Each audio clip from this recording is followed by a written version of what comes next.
All right, welcome to the show. Today we are interviewing Kristyn Burr. She is the Executive Director and CEO of HomeAid Northern Virginia. HomeAid is an amazing organization.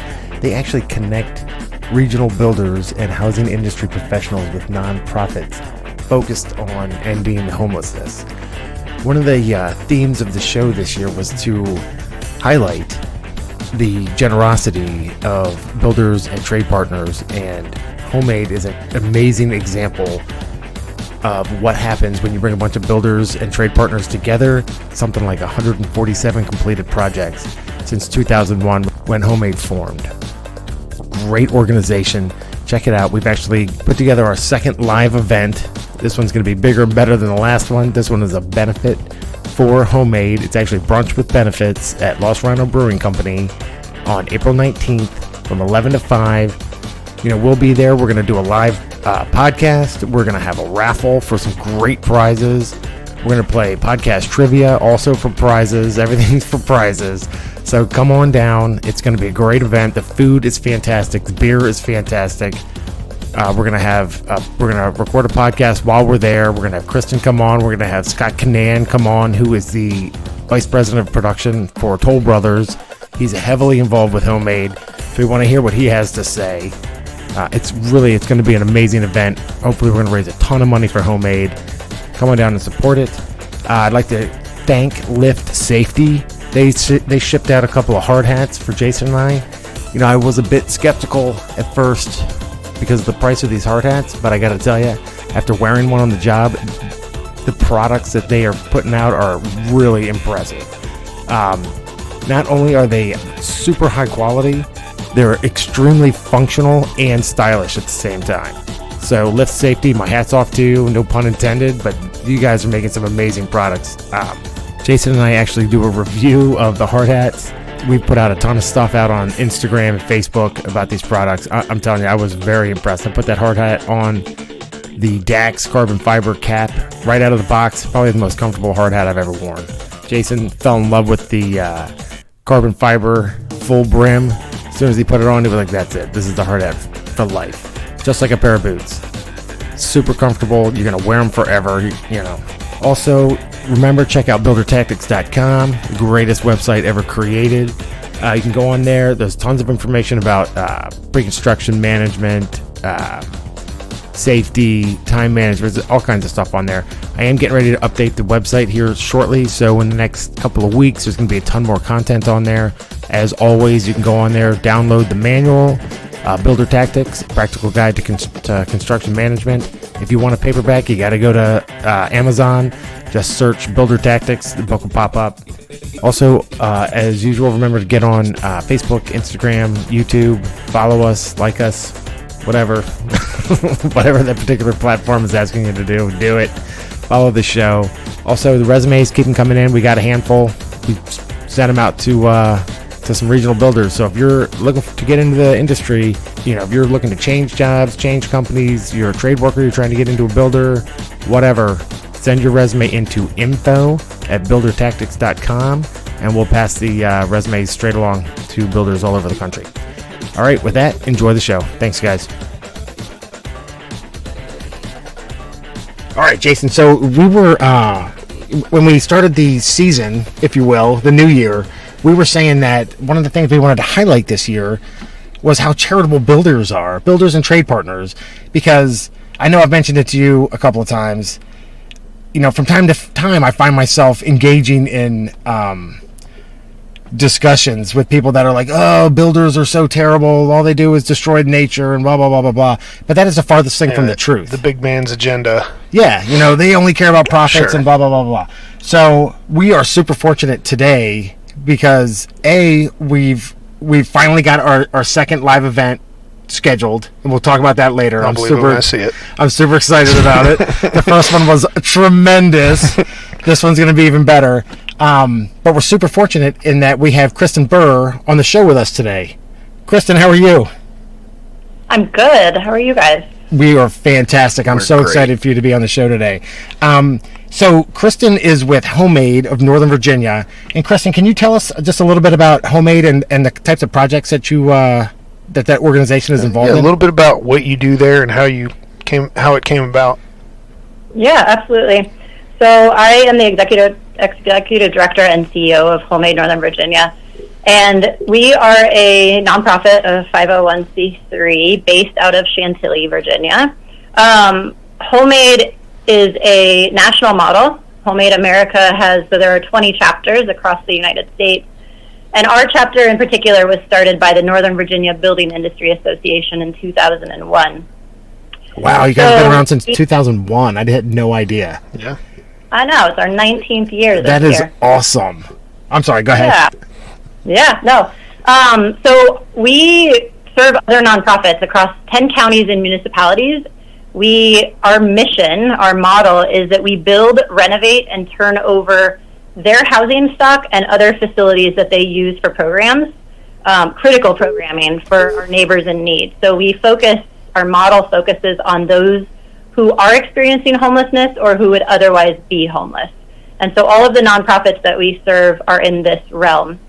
So how does that work? So what do you mean when you say you serve nonprofits? What does that mean? So other nonprofits, other 501c3s across Northern Virginia those are our direct services. We don't serve clients that are homeless. We serve the nonprofits that serve the clients that are homeless. Got it. And so what we do is we have this beautiful collaboration between nonprofits and the public and private sector. And our mission is to bring expertise, time, labor, and materials to the table, construction needs, to really save those organizations as much as possible on the actual cost. So nonprofits across Northern Virginia that are working in this realm have properties. They have emergency shelters. They have domestic violence shelters. They have facilities that are used when it's extremely hot, or hypothermia when it's extremely cold. They have townhomes and houses that are used for what we call rapid rehousing, which is getting clients straight out of a homeless shelter right into housing to really get them back on their feet.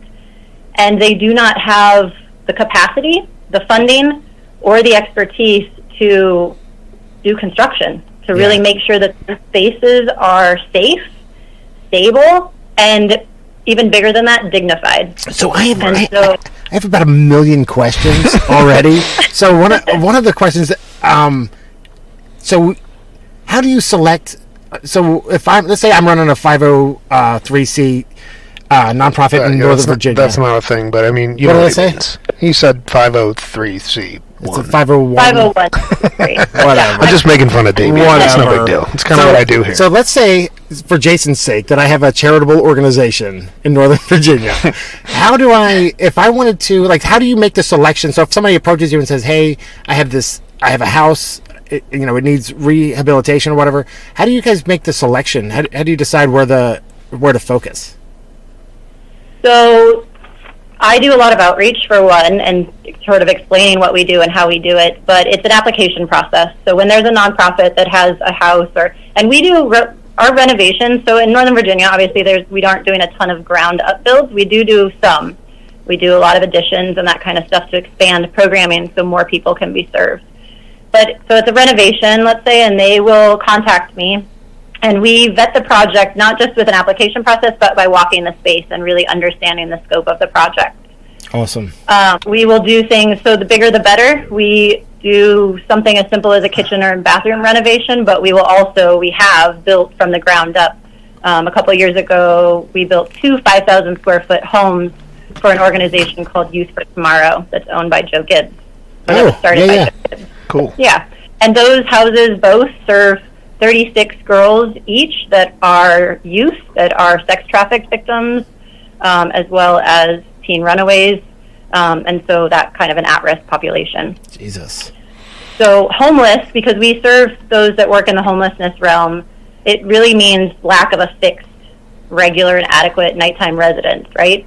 So homeless as a thing is just a part of someone's story. Most people do not choose to be homeless. Right. Most people end up homeless for all sorts of reasons. And I mean, the reality is all of us are one stepping away from being in that situation. It can be the loss of a job, lack of affordable housing is a huge problem here and across the United States, an accident, domestic violence, unexpected medical situation that renders you, that's something as simple as medical bills that add up you have to decide what to pay first. But then mental illness and substance abuse. So those are all real situations for our clients, or for the partners that serve the clients every day. So, and I'm sorry to interrupt. So, if you're a builder or a trade partner, are you actively recruiting, or do you have? Does the Northern Virginia Builders Association, are they recruiting for HomeAid, or how do you get involved if you're a builder or a trade partner? So HomeAid has a incredible board of directors. We have about 35 people on our board that are executives in the building industry. So they range from CEOs to building entities, a lot of residential builders, to trade partners, and also some that are in banking and in real estate and that kind of stuff. But no, we are always actively recruiting builders, and that's a HomeAid task. That's something we do. I do, obviously, with our events. We have a lot of fundraising events. We do some recruitment events. So when we have a project that has an application and that we vetted, and we vet it hard because we make sure that it's a sustainable program and that they have the wraparound services. So the reason we serve nonprofits instead of individuals is because we know that those programs, the critical wraparound services like casework, is really what a human being needs to get back to a place of stability so they can get back on their feet and move forward with their life. So when you say wraparound, what does that mean?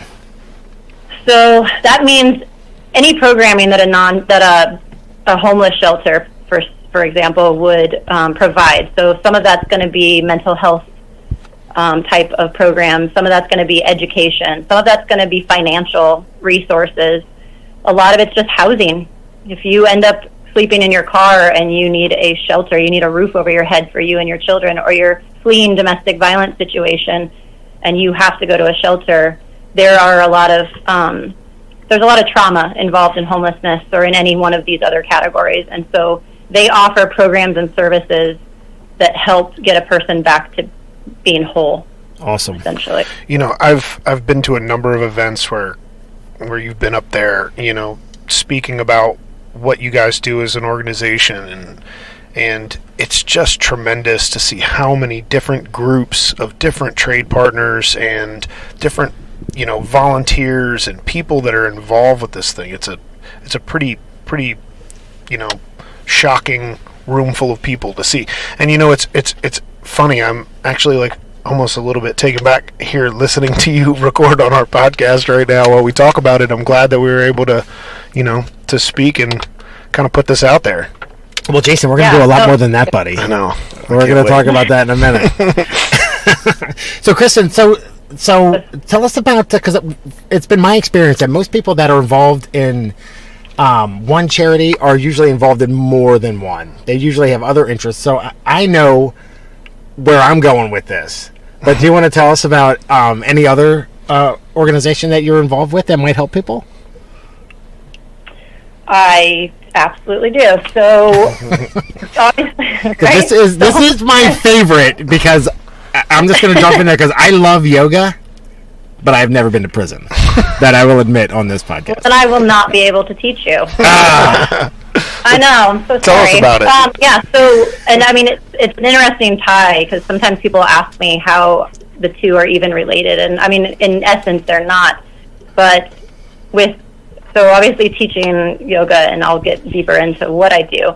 But a lot of the clients that our nonprofits serve at HomeAid, so a lot of the organizations that we serve here, you have a huge homeless population, and there is a pretty significant amount of people who are homeless who end up incarcerated. Yeah. And I have a pretty significant people who are incarcerated that end up homeless because of the system when they get out. And so I bring yoga and mindfulness practices to those who are incarcerated. I started a program 3.5 years ago called Seva Prison Yoga, and I realized when I started the program, I'd been a yoga teacher for a little while, and yoga, without getting too deep, but yoga has saved my life in numerous ways, and one was from a chronic illness, actually. So I decided that the population yoga should be accessible to everyone. And in the Western practice, in the Western world, it has become inaccessible. It's very expensive. You have very expensive clothing and very expensive mats, and just classes themselves are very expensive. And there's everything from goats to beer to wine to sort of woo people into even getting on their mat. You know what? That is so true. That is so true. Right? Goats and beer seem to be the two biggest lures for yoga practitioners. I know.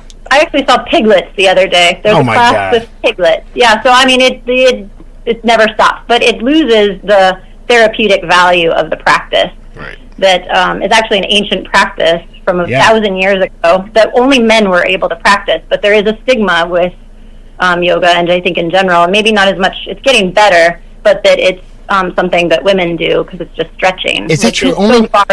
Only men were allowed to do yoga back in the day. In the beginning, in India. Back in India. Yep. I did not know that. No, that's the first I've heard it too. Yeah. You should see me do yoga. It's pretty disgusting. Yeah, I definitely will say that I love yoga, and I at least do something every single day, but normally I'll do, it's part of my warm-up at the very least, and I'm terrible at it. And I think that it's dude, I talk a great yoga game. Do you? I do. I'm like, the jargon you mean? I'm like, hey, let's do morning salutation. You up for that? People are like, oh no, I can't do that. I'm like, okay, well, it's your loss. I'm gonna go over here and do this morning salutation. And really, I'm just playing with goats and drinking beer. But that's awesome. So you started doing that, what did you say, 3 years ago? Yeah, so it's been about 3.5 years, and we've expanded to where I now have. So we are in the Fairfax County facility, and we're also in the Loudoun County facility. So we cover 2 adult detention centers currently, and I have, I think, 5 teachers now that teach for me between both facilities. And that's awesome. Yeah, and they're weekly classes. We teach, currently I only teach maximum security men because the reality... Right? Wow. But the reality is that there are a lot of men in the facilities, a lot more men. So I think the stats last time I saw were 90% of incarcerated are men, and then you look at yoga teachers, and so 90% of yoga teachers are female. And so, yes, I get a lot of questions about that dynamic, but at the same time, the practice, the meditation, and I teach a trauma-informed yoga, which is going to be a little bit different than just going into a studio. So I make a lot of concessions for a lot of changes by teaching. Don't do adjustments, so there's no touching, and I teach with them, like I teach and I do the practice with them to take myself out of the position of power, so they sort of trust me. So there's some different things in the way that I teach, but within that facility, but the feedback has been pretty incredible. At one point we pulled statistics, I think last year, and with the men that are involved in the class, there was a 74% reduction in altercations or in issues with those particular That's people. crazy. So that is pretty crazy. big, yeah. So how many students, when we talk about when you go in and you set up a class? I mean, you said you have how many instructors? I think I have 5. Yeah, 5. Okay. Between both facilities. So every facility is different. Okay. I currently, so with mine, I'm capped. I can have 18 men in each class, and I teach back-to-back classes. And so, but there's hundreds on the waiting list. Like, the waiting list is never ending but the coolest part about that is I have guys that do come to class because I don't have an end date. As long as they're in the facility and want to come to class, they can come to class. Because you can't give them a practice like this and then take it away. And I've had guys up to a year and a half that are awaiting sentencing or awaiting going to prison, downstate or whatever.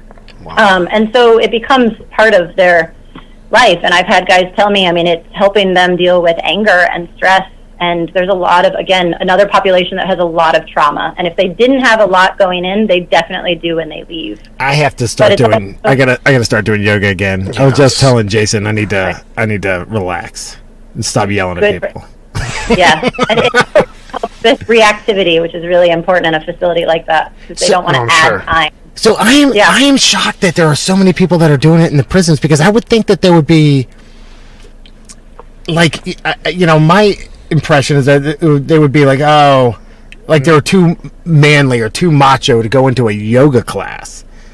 Yeah, you would think that. And sometimes they come in like that, but after the first class, they realize what a difference it can make in their life. When they're standing over a pool of their own sweat, but that was way harder than I thought it was going to be. Just when they take the time to breathe. Like, a lot of these guys are so tense, they're hardly sleeping. Again, there's a lot of angst, a lot of stress. And I mean, I've had guys that fall asleep in meditation at the end, which just speaks to, I mean, we're in the middle of a gym, it's super bright, it's in the middle of a jail, but it's the one place that these guys feel like they're not incarcerated, and it's the one place where they feel like they trust the process, and they trust the practice. That is awesome. So do you ever take that yoga practice to any of the homes that you, with the people that live in any of the homes that you renovate? So I definitely have had other executive directors of some shelters reach out to me just because they know that I sort of can recommend or tell them what they should be looking for. But no, a lot of that's a capacity issue. Yeah. I do know that some shelters are incorporating that, especially with domestic violence. It's also really helpful with people that have PTSD. So there are some people that are implementing it because it is a proven practice that can really help you work through body issues. I mean, when you've been violated, it really will help to connect. So I have not personally, mostly because I can't stretch myself and I haven't figured out how to clone myself yet. Yeah, that's tough, right? That's tough. Yeah, it is, yeah. I wish I could clone myself sometimes. You have a twin brother. You have a twin brother, and it's a huge pain in everybody's butt. I actually do have a clone, I guess. That is kind of, we should have been like quadruplets. Oh my gosh. That wouldn't be good for the rest of the world. My mother would have killed herself. So here's the thing. So we were talking about that live event. So last year, we had the Construction Manager Podcast. We did a live event. There were thousands of people there. It was like 17. Or 12. Yeah, not quite that many. But fortunately, with the growth of the show, it's a great platform to get the message out about the fact that builders and trade partners are extremely charitable people, and the fact that we know HomeAid. Jason and I have both participated with HomeAid in some fashion or another. It's an amazing organization. So our next live event is going to be on April 19th, and it's a benefit for HomeAid of Northern Virginia, which I think is going to be incredible. So it's April 19th at Lost Rhino. It's brunch with benefits from 11 to 5. You don't have to be there the whole time. That's a long time to be at a brewery. I'll be there because breweries are my second home. But I've actually been able to secure some prizes, so we're going to do some giveaways. We're going to have a raffle. And we're going to put the word out as much as we can to get as many people out there. Lost Rhino has agreed to give 10% of their profits that day to HomeAid, which is fantastic. True Workwear has donated some clothing to the cause so we can raffle them away. So Isotunes has donated some products, and we're going to give away a couple of books. And then Kristen does the grand prize. Do you know what it is? I don't know what it is. Oh, be on the edge of your seat. Oh, the grand prize is a guest appearance on the Construction Management Podcast. Boom. There it is. I mean, they're just fighting to get in here. I mean, literally. Yeah, to our specialized studio. Yeah, nobody's fighting. Well, that is all extremely important stuff that you and HomeAid does, and I know Damien and I are both proud to be part of it. Definitely, with the bits of things that we're definitely involved in, and it's really cool to see builders and trade partners alike all join together for the same cause. Definitely, we're actually going to have Scott Canana is actually going to join us at the event on the 19th as a guest. We're hoping that you'll be there and you can be, the four of us will have a conversation at the event Are you gonna be there on the 19th? I forgot to even ask you. Yeah, no, I'll be there. Okay, awesome. So the four of us, and then we're probably gonna line up a couple of additional guests. So we're actually going to record a podcast at the event, which would be great.